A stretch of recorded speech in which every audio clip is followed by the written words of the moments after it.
I'm a man of my word.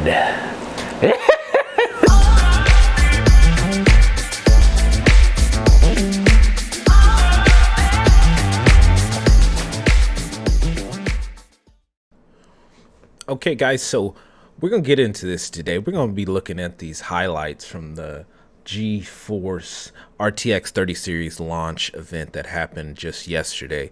We're going to look at the highlights. We're not going to mess around. We're not going to sit here and drag through the whole video. We're going to go through the meat, the things we want to see, okay? And we know what we want to see. We want to see what looks good, and we want to see the new cards. So let's get a look at them, huh? First, big news. Fortnite is turning RTX on. Now Minecraft and Fortnite, the #1 and #2 most played games in the world, have RTX on. Fortnite will get ray trace shadows, reflections, ambient occlusion, and DLSS 2. These effects look fantastic with the art style of Fortnite. I can't wait to see a Fortnite concert with RTX on. The last one with Travis Scott was watched by 28 million people. Epic made a trailer for you. Let's play it now. Let's go! So Fortnite's getting that RTX, huh? That RTX on.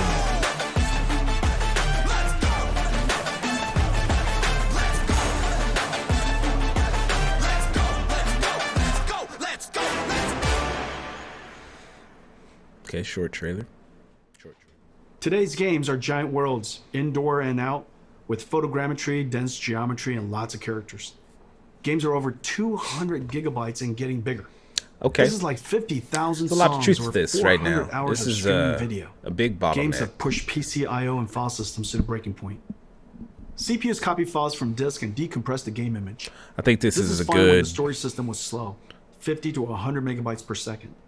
Now with Gen 4 PCI Express, This is a good and point to solid-state bring drives, up, I feel like. PCs can transfer data at 7 gigabytes per second, 100 times faster. CPU copying data to memory and decompressing game images is now the bottleneck. Decompressing data from 100 megabytes per second hard drives takes only a few CPU cores. However, decompressing from 7 gigabytes per second SSDs on PCIe Gen 4 takes over 20 CPU cores. So basically, Today we're announcing Nvidia RTX I/O with 3 new advances. New I/O APIs for fast loading and streaming directly from SSD to GPU memory. GPU lossless decompression. And collaboration with Microsoft on direct storage for Windows that streamlines the transfer of data from storage to GPU memory. With Nvidia. So basically what he's saying there is these new cards are going to be able to take advantage of the new PCIe Express lane that you'll see in the newer boards like the X570 board if you have one of those, because our current cards, they don't actually use that technology. So even though we're getting better cards like the 2080 Ti, RTX 2080 Ti, it's good cards, fast card, but it gets limited on the PCIe Express lane because that's an older technology. It's a 3.0 technology that I think it's coming up on maybe 8 years now. It hasn't been advanced, and this 4.0 is actually letting like the SSDs have that big huge jump, but graphics cards aren't taking advantage of that. And that's basically what he's saying. Like, these new cards will be able to take advantage of that, which will definitely take off the bottleneck that's coming through the GPU. NVIDIA RTX I/O, vast worlds will load instantly. Picking up where you left off will be instant. This is a very big deal for next generation gaming. Let me show you Ampere in action in one of the most anticipated games of 2020, CD Projekt Red's CyberPunk. This trailer is called Scenes of CyberPunk RTX. It shows ray trace reflections, diffuse illumination, shadows, ambient occlusion, and well, let's DLSS see it then, 2.0. man. Let's see it. Enjoy.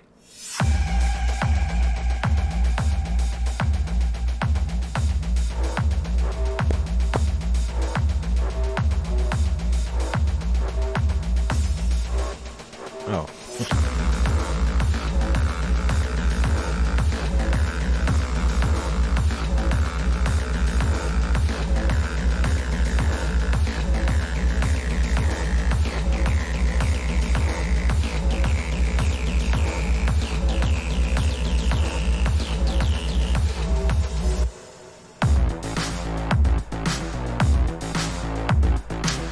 I'm still excited about that game.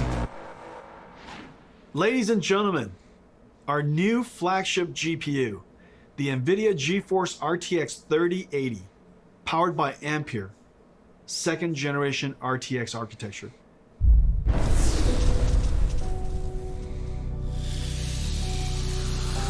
Okay, so we're about to see these cards, guys. This new card. What's it really looking like?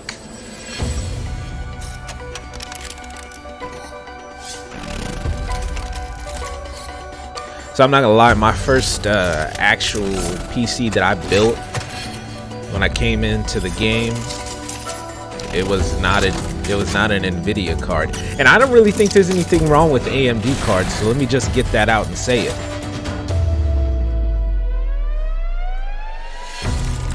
But I'm probably going to be getting the 3080. It's a good chance. It's not, I'm getting it. I'm gonna get it, so.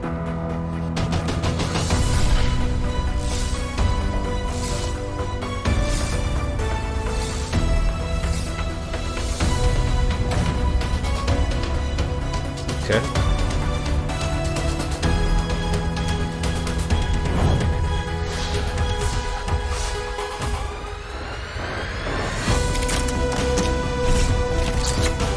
Revolutionary thermal design.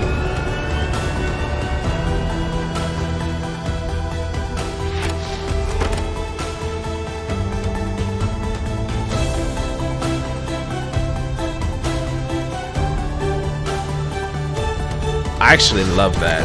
That's a good move. That's a real good move. And it looks good. Card's looking good. Hey, that's my new card. I'm gonna get it.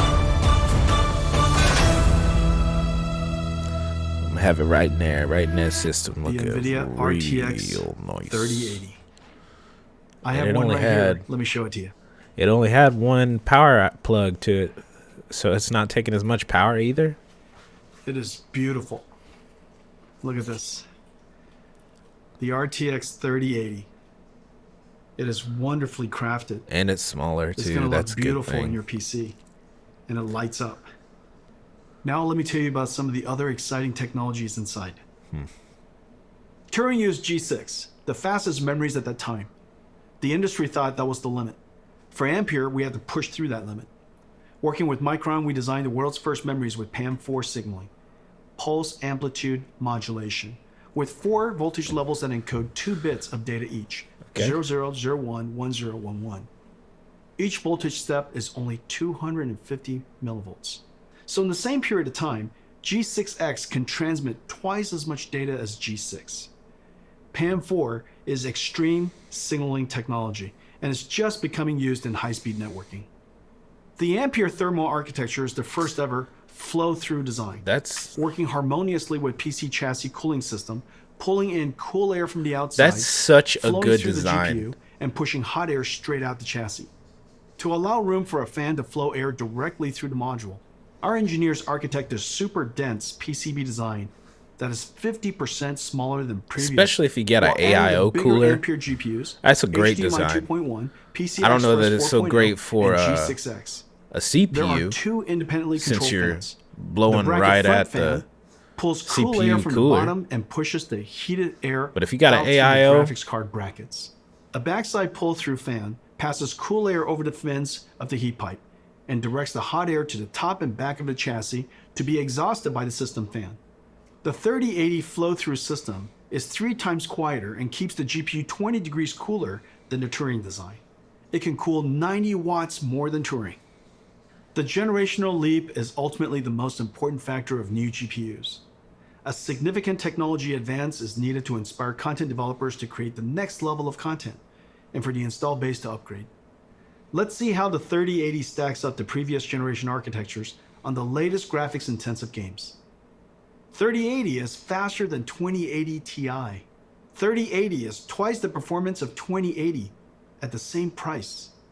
Ampere is the biggest generational leap we've ever had. I mean, I'm Ladies and 100% gentlemen, getting it. It's gonna happen. Nvidia Geforce RTX 3080, our new flagship GPU, powered by Ampere, our second generation RTX GPU architecture. Incredible amounts of processing in the shader, RT ray tracing core, and tensor core for processing AI. 10 gigabytes of G6X, twice the processing power of 2080, and at the same price, starting at $699. Yep, Available September 17th. there it is. One of our most popular GPUs is the 70 series. 970, 1070, 2070 were all hugely popular. You're gonna love the new RTX 3070. Faster than the 2080 Ti, the Turing enthusiast GPU priced at $1,200. See, I think this is going to be the card new GeForce RTX that a lot of 3070. people get right here. Let me show it to you. This is going to be the card a lot of people get. It's a work of art. 20 shader teraflops, 40 RT teraflops, and 163 teraflops tensor core for AI processing. With 8 gigabytes of G6, RTX 3070 is faster than the $1,200 RTX 2080 Ti, starting at $499. Available in October. Okay, so I want to point out something because I see that they're pushing this 3070 that it's faster than the 2080 Ti. I want to talk about a couple things. It may be just slightly faster and the architecture may be a little bit better. I'm not going to deny them that. But remember, this does not have that same cooling. And I guess if you're kind of stacking it against the 2080 Ti, say for the Win 3 model made by EVGA, I would say that comparatively for the price, obviously this is probably a better go-to, but don't get mixed up with what they're saying when they say it's faster than the 2080 Ti. It definitely depends on what the application is. Definitely. Now, I guess if we're talking about RTX on, for sure, this one's the one to go with. But your VRAM, you've got more VRAM in the 2080 Ti. Still a decent card. It's this. Just don't get mixed up with what the marketing that he's trying to throw on here. I'm not going to take away from this card though. It's a good card.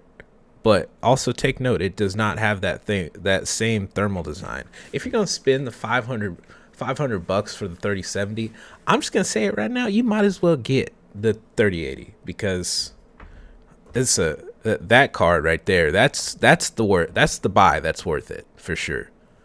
Just spend the $200 more. And that's my TED Talk. Every generation, we pack in our best ideas to increase performance while introducing new features that enhance image quality. Every couple of generations, the stars align, as it did with Pascal. I do want to come back because I guess I didn't think about this as well too, guys. So I'm going to stick to you should definitely just get the 3080 if you're thinking about getting the 3 series card. But the 3070 also is going to have that 4.0 PCI-E express lane as well. So I did forget about that. I can admit it. So it's definitely going to still be a better card to go for with that included in it. But man, if you're going to spend the money for a new card, 3080, man, just 3080. Spend a couple more dollars and just get that beast of a machine because you got CyberPunk, you got Dying Light 2 coming out. Guys, come on. As it did with Pascal, and we get a giant generational leap. Pascal was known as the perfect 10. Pascal was a huge success and set a very high bar. It took the super family of Turing to meaningfully exceed Pascal on game performances without ray tracing. With ray tracing turned on, Pascal, using programmable shaders to compute ray triangle intersections, fell far behind Turing's RT core. And Turing with ray tracing on reached the same performance as Pascal with ray tracing off. On a technical basis, this was a huge achievement. The images are far more beautiful, and reflection and shadow artifacts are gone. But gamers wanted more. They want every generation to be more realistic and higher frame rate at the same time. So Yeah, we do. down on everything. Twice the shader, twice the ray tracing, and twice the tensor core. The Okay. triple-double. Ampere knocks the daylights out of Pascal on ray tracing.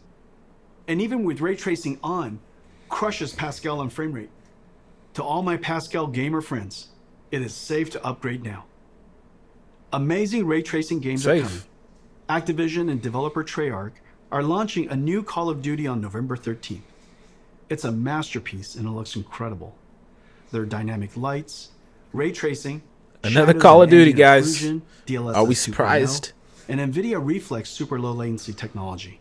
The last Call of Duty sold an amazing 30 million copies. Activision put together this trailer of never before seen footage. Enjoy. Okay, let's check them.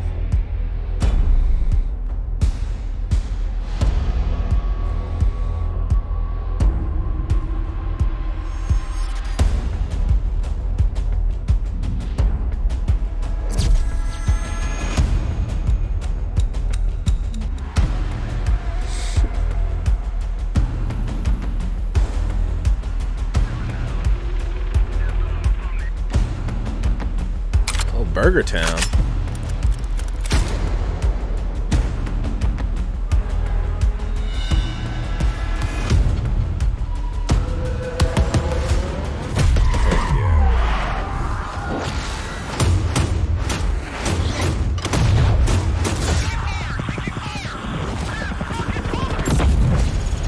That looks good.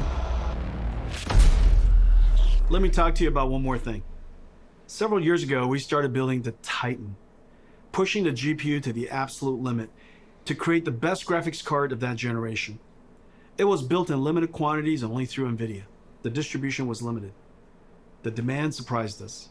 Creatives were making 4K movies, rendering cinematics. Researchers built workstations for data science and AI. Bloggers built broadcast workstations.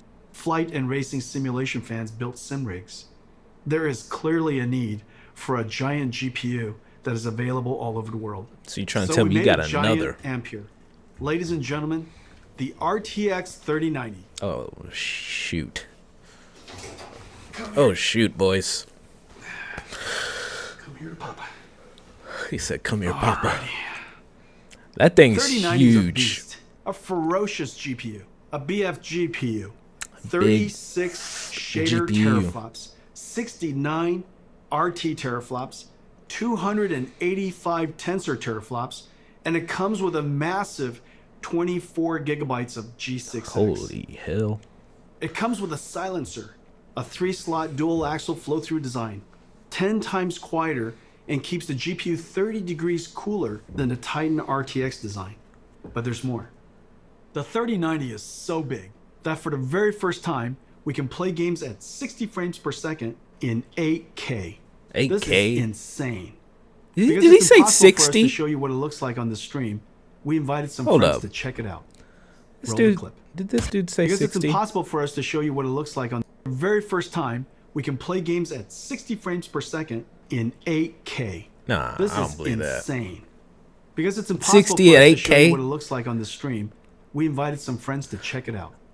I don't believe you. Hi. This is Andy and this is Tim. Woo! Woo! I've never been more excited to do anything. Man, I'm jealous of them, man. How do I get Oh my god. Nvidia? Oh my god. Come on, man. No. Let me put me on. Incredible, dude. This is amazing. I've been loyal. The resolution on this is silly. My God. You can see wear and tear on the treads. Look at this. Why is it so detailed? All right. Move fast and shoot things. This is 8K, sir. I can see everything. Oh, I need to shoot you though. Not a whole lot of people have seen something like this. This is so realistic. I feel like I'm really in battle. This is insane. I can't even imagine. I can't imagine what it's Dude, like. the ray tracing is insane on this. These are the sizzle reels that you see. This is basically hacks. And then it's like, it'll never look like that. but it does. I'm like looking across the vistas, the grand vistas that are happening right now. Holy shit, look at this. This feels like a Disneyland experience. Oh, it is so smooth. It's butter. Oh, it's smooth as shit, dude. See, I have that control game. I mean, this is game changing. I've never really played it though. Maybe I should actually play it. My mind is blown, dude. Wow. It's been 20 years since the Nvidia GPU introduced programmable shading. The GPU revolutionized modern computer graphics. Developers jumped on and invented clever algorithms, like shaders that simulate realistic materials, or post-processing effects for soft shadows and... All right, so there's the GPUs, guys. In all, I think it's looking good. Man, that 3090 though, $1,500 for that. That's a big card. Man, I would love to get that, but I can't spend that kind of cash right now. But hey, you know, Nvidia, if you somehow catch this video, I don't know. I'm just saying, if something happens to come into my emails or something, I'll gladly show it off. Gladly. Free promotion, free advertisement. I'm here. We are TechVibe at gmail.com. Feel free. Man, but if they don't, the 3080 it is. Man, that, golly, there's some powerhouses right now. Some powerhouses coming. Guys, what GPU y'all getting? Everybody's got to be upgrading now. Everybody. If you're not thinking about upgrading, just upgrade. Just do it. Just do it. It's a pandemic right now. We're all at home. It's a recession. We need good games to play, and we need them to look great while doing it. And hey, I'll just say right now, these GPUs are looking like they may just let us have that. Guys, thanks for stopping by on Tech Vibe. I want y'all to know I appreciate it. Give it a like if you liked it. Subscribe if you want to see more. And remember, boys, it's a vibe. A tech vibe, specifically.